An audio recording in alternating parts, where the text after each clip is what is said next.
श्री स्वामी समर्थ. नमस्कार मंडळी, स्वागत आहे तुमच्या माझ्या यूट्यूब चॅनलवरती. आजचा दिवस तुम्हाला खूप छान, सुखाचा, आनंदाचा जाऊ हीच मी स्वामींच्या चरणी प्रार्थना करते आणि आज या नवीन व्हिडिओला सुरुवात करते. सध्या मार्गशीर्ष हा महिना सुरू आहे आणि बोलता बोलता हा मार्गशीर्ष महिना संपत देखील आलेला आहे. उद्या 18 डिसेंबरला मार्गशीर्ष महिन्यातील शेवटचा गुरुवार आहे. अगदी श्रावण महिन्या इतकाच मार्गशीर्ष हा महिना पवित्र आणि शुभ मानला जातो. गुरुवार हा भगवान विष्णूंना समर्पित असणारा दिवस आहे आणि मार्गशीर्ष महिन्यातील हा गुरुवार असल्यामुळे या दिवशी धनाची देवी माता लक्ष्मीची देखील पूजा केली जाते आणि म्हणून हा दिवस अत्यंत महत्त्वाचा आणि शुभ मानला जातो. त्याचबरोबर हा मार्गशीर्ष महिन्यातील शेवटचा गुरुवार आहे, त्यामुळे या दिवशी या व्रताची सांगता म्हणजेच उद्यापन देखील केले जाते. मार्गशीर्ष महिन्यातील गुरुवारचं व्रत केल्याने स्त्रियांना अखंड सौभाग्य प्राप्त होते, तसेच घरात सुख, शांती, ऐश्वर्य प्राप्त होते. त्याचबरोबर या व्रताने घरातील सर्व संकट, अडथळे दूर होऊन घरात अखंड लक्ष्मी नांदत असते. या मार्गशीर्ष महिन्यातील गुरुवारी माता लक्ष्मी आपल्या घरात सूक्ष्म स्वरूपात वास करत असते आणि म्हणून या दिवशी माता लक्ष्मीला प्रसन्न करून घेण्यासाठी काही प्रभावी उपाय आणि सेवासुद्धा केल्या जातात. आज व्हिडिओमध्ये मी तुम्हाला एक अतिशय प्रभावी असा उपाय सांगणार आहे. उद्या शेवटचा मार्गशीर्ष गुरुवार, या दिवशी तुम्ही उपवास नाही केला तरीही चालेल, पण घरात या ठिकाणी ठेवा फक्त एक सुपारी. ही सुपारी घरात ठेवल्याने सर्व कामात यश मिळेल. लक्ष्मीच्या कृपेने 7 पिढ्यांचे दारिद्र्य नष्ट होऊन घरात अखंड लक्ष्मी नांदेल. घराची, मुलांची, पतीची अगदी भरभरून प्रगती होईल. उद्योग व्यवसायामध्ये यश मिळेल. तर हा सुपारीचा उपाय कसा करायचा आहे, कोणत्या वेळेत करायचा आहे, याबद्दलची संपूर्ण माहिती या व्हिडिओमध्ये मी तुमच्यासोबत शेअर करणार आहे. त्यामुळे तुम्ही हा व्हिडिओ स्किप न करता शेवटपर्यंत नक्की पहा. चॅनलवरती नवीन असाल तर सबस्क्राईब करा आणि असेच माहितीपूर्व नवनवीन व्हिडिओ पाहण्यासाठी बेल आयकॉनलाही प्रेस करा, म्हणजे जेव्हा कधी मी नवीन व्हिडिओ अपलोड करेल त्याचं नोटिफिकेशन सर्वात अगोदर तुम्हाला भेटेल आणि तुम्ही एक पण व्हिडिओ मिस करणार नाही. आज या व्हिडिओमध्ये मी तुम्हाला जो उपाय सांगणार आहे तर हा उपाय आपल्याला उद्या मार्गशीर्ष महिन्यातील शेवटच्या गुरुवारी करायचा आहे. अगदी सकाळपासून ते संध्याकाळपर्यंत जेव्हा केव्हा तुम्हाला शक्य होईल तेव्हा सुपारीचा हा एक उपाय तुम्हाला करायचा आहे. जर तुम्ही मार्गशीर्ष महिन्यातील गुरुवारचं व्रत करत असेल, पूजा मांडणी करत असेल, तर ती पूजा तुम्ही सकाळी किंवा संध्याकाळी जेव्हा केव्हा करणार आहे तेव्हा तुम्हाला पूजा करून घ्यायच्या आहेत. जी काही तुमची व्रतकथा आहे तर ती तुम्हाला वाचून घ्यायच्या आहेत, आरती करून घ्यायच्या आहेत आणि यानंतर तुम्ही हा सुपारीचा उपाय जो आहे तर तो करायचा आहे. आता ज्यांच्या घरामध्ये मार्गशीर्ष महिन्यातील गुरुवारचं व्रत केलं जात नाही किंवा तुम्ही केलं नसेल तर तुम्ही हा उपाय सकाळी किंवा संध्याकाळी जेव्हा केव्हा तुम्हाला शक्य होईल तेव्हा तुमच्या देवघरामध्ये करायचा आहे.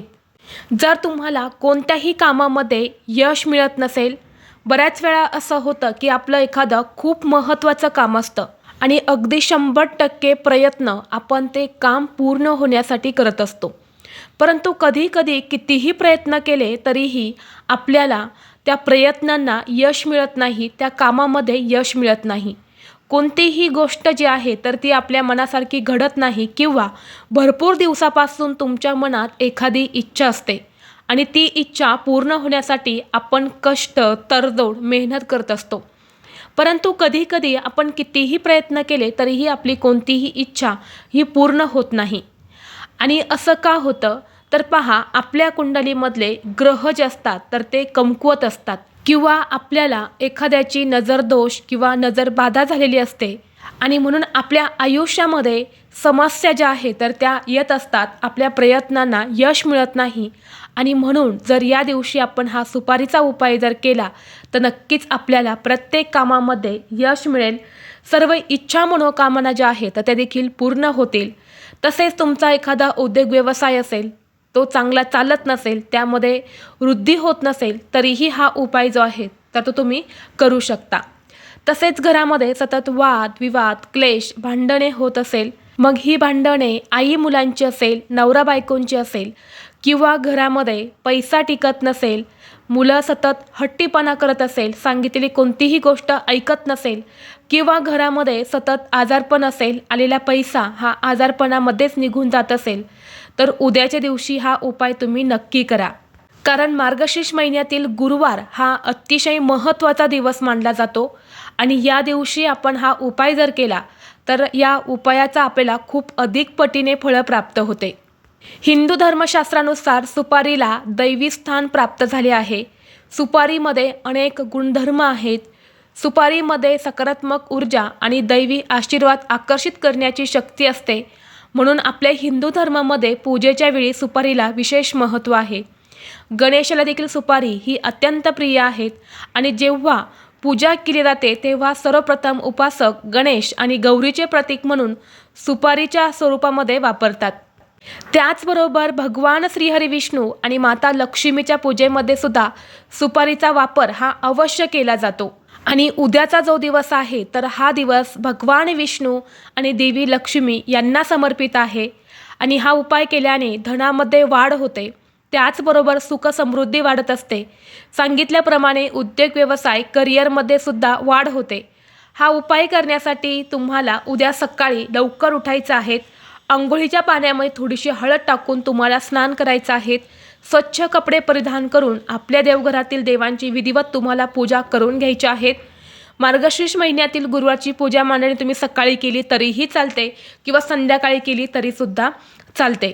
सांगितल्याप्रमाणे ज्यांना मार्गशीर्ष महिन्यातील गुरुवारचं व्रत आहे, ज्या घरामध्ये व्रत केलं जात असेल, पूजा मांडणी केली जात असेल तर सर्वप्रथम तुम्हाला पूजा मांडणी पूजा अर्चा करून घ्यायच्या आहेत आणि यानंतर तुम्हाला हा सुपारीचा उपाय करायचा आहे. आणि ज्यांच्या घरात व्रत केलं जात नसेल त्यांनी सकाळी देवपूजा करून लगेच हा उपाय केला तरीही चालेल किंवा दिवसभरामध्ये कधीही करू शकता. हा उपाय करण्यासाठी आपल्याला एक सुपारी लागणार आहे. सुपारी घेताना तुम्हाला नवीन कोरी करकरीत सुपारी घ्यायच्या आहेत.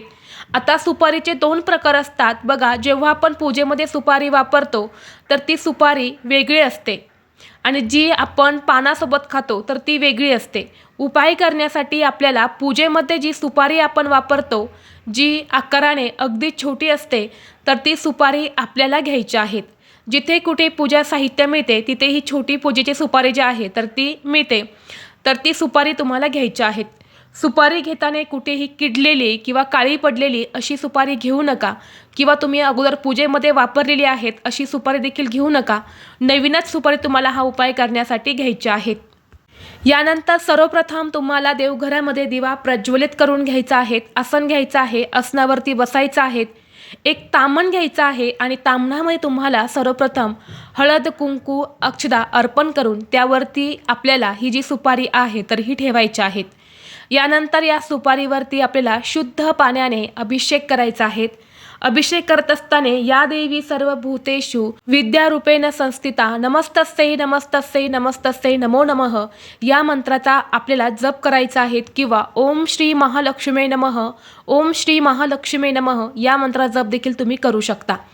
जर तुमच्याकडे दूध असेल तर तुम्ही दुधाने यानंतर शुद्ध पाण्याने असा अभिषेक केला तरीसुद्धा चालेल. यानंतर ही सुपारी तुम्हाला व्यवस्थित कपड्याने पुसून कोरडी करून घ्यायची आहेत. यानंतर एक प्लेट घ्यायची आहे. प्लेटमध्ये तुम्हाला मुठभर सर्वप्रथम तांदूळ ठेवायचे आहेत आणि तांदळावरती तुम्हाला एक विड्याचं पान ठेवायचं आहे, ज्याला खाऊचं पान असं देखील म्हटलं जातं. तर हे विड्याचं पान जे आहे ते तुम्हाला ठेवायचं आहे. ठेवताना देठ जो आहे तर तो तुमच्या समोरच्या दिशेला येईल, म्हणजे देवांकडे येईल अशा पद्धतीने त्या तांदळावरती हे पान तुम्हाला ठेवायचं आहे. यानंतर त्या पानावर तुम्हाला थोडंसं हळद कुंकू अक्षदा ठेवून त्यावर तुम्हाला ही जी सुपारी आहे तर ही ठेवायची आहेत. यानंतर सुपारीला देखील तुम्हाला हळद कुंकू अक्षदा चंदन फुले अर्पण करायचे आहेत. धूप दीप अगरबत्ती तुम्हाला ववाळून घ्यायची आहेत आणि यानंतर ही जी सुपारी आहे तर ती आपल्याला आपल्या देवघरामध्ये माता लक्ष्मी आणि भगवान श्रीहरी विष्णू यांच्यासमोर ठेवायचे आहेत.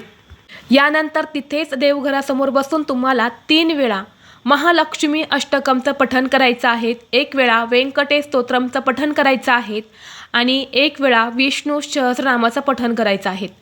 या दोन्ही सेवा माता लक्ष्मी आणि भगवान विष्णूंना प्रसन्न करून घेण्यासाठी अतिशय उच्च कोटीच्या सेवा मानल्या जातात. यानंतर दोन्ही हात जोडून तुम्हाला प्रार्थना करायची आहेत. तुमच्या घरामध्ये ज्या काही अडचणी आहेत तर त्या दूर होण्यासाठी तुम्हाला प्रार्थना करायच्या आहेत किंवा तुमचा एखादा उद्योग व्यवसाय आहे तो व्यवस्थित चालत नसेल तर तो चांगला चालावा अशी तुम्हाला प्रार्थना करायच्या आहेत. तुमच्या ज्या काही इच्छा मनोकामना आहेत तर त्या पूर्ण होण्यासाठी प्रार्थना करायच्या आहेत. यानंतर संपूर्ण दिवसभर रात्रभर ही सुपारी तिथेच तुम्हाला तुमच्या देवघरामध्ये ठेवायची आहेत. यानंतर दुसऱ्या दिवशी शुक्रवार आहे, मार्गशीर्ष अमावस्या आहे. या दिवशी सकाळी लवकर उठून स्वच्छ स्नान करायचं. यानंतर एक लाल रंगाचा कपडा घ्यायचा आहे आणि त्या कपड्यामध्ये तुम्हाला ही जी सुपारी आहे तर ती ठेवायची आहेत. त्यासोबतच तुम्हाला 2 अखंड फुलाच्या लवंगा ठेवायच्या आहेत, एक तुळशीपत्र ठेवायचं आहे आणि यानंतर याची एक पोटली तयार करायची आहेत. आणि ही जी पोटली आहे तर ही तुमच्या घराच्या मुख्य दरवाजावरती आतल्या साईडने तुम्हाला ठेवायला जागा असेल तर ठेवायची आहेत किंवा तुम्हाला बांधायची आहेत. यामुळे तुमच्या घरात, तुमच्या आयुष्यात ज्या काही समस्या आहेत तर त्या दूर होतील आणि तुम्हाला प्रत्येक कामात यश मिळेल. लक्ष्मीच्या कृपेने तुमच्या घरातील 7 पिढ्यांचे दारिद्र्य नष्ट होऊन वर्षभर आर्थिक भरभराट होईल. आणि जर तुमच्या उद्योग व्यवसायामध्ये काही समस्या असतील, मग तुमचा उद्योग व्यवसाय हा छोटा असेल किंवा मोठा असेल, तो चांगला चालत नसेल, तर ही सुपारीची पोटली जी आहे तर ती तुम्हाला तुमच्या मुख्य प्रवेशद्वारावरती न ठेवता तुम्हाला तुमच्या उद्योग व्यवसायाच्या ठिकाणी ठेवायच्या आहेत. तुमच्या घरामध्ये अडचणी असेल, उद्योग व्यवसायामध्येही अडचण असेल, तर हा उपाय करण्यासाठी तुम्ही 2 सुपाऱ्या घ्या आणि सांगितल्याप्रमाणे या 2 सुपारी वेगवेगळ्या तुम्हाला लाल कपड्यामध्ये बांधून एक पोटली तुम्ही तुमच्या घरात ठेवा आणि दुसरी पोटली ही तुम्ही उद्योग व्यवसायाच्या ठिकाणी ठेवायची आहेत. यानंतर प्लेटमध्ये जे तांदूळ असणार आहे तर हे तांदूळ तुम्हाला पक्ष्यांना खाऊ घालायचे आहेत आणि जे विड्याचं पान असणार आहे तर ते तुम्हाला निर्माल्यामध्ये टाकायचं आहे. तर अशा पद्धतीने तुम्हाला हा छोटासा उपाय जो आहे तर तो उद्या शेवटच्या मार्गशीर्ष गुरुवारी करायचा आहे. अतिशय प्रभावी उपाय आहेत. आपल्या शिवपुराणात हा उपाय सांगितलेला आहे, त्यामुळे तुम्ही नक्की करा. हा उपाय केल्याने नक्कीच तुमच्या जीवनातील सर्व समस्या या दूर होऊन इच्छा मनोकामना ह्या पूर्ण होतील. व्हिडिओ तुम्हाला आवडला तर लाईक करा, चॅनलवरती नवीन असाल तर सबस्क्राईब करा आणि हा व्हिडिओ आपल्या मित्रपरिवारासोबत जास्तीत जास्त शेअर करा. चला तर मग भेटू असंच पुढल्या एका नवीन व्हिडिओमध्ये. तोपर्यंत सर्वांना श्री स्वामी समर्थ.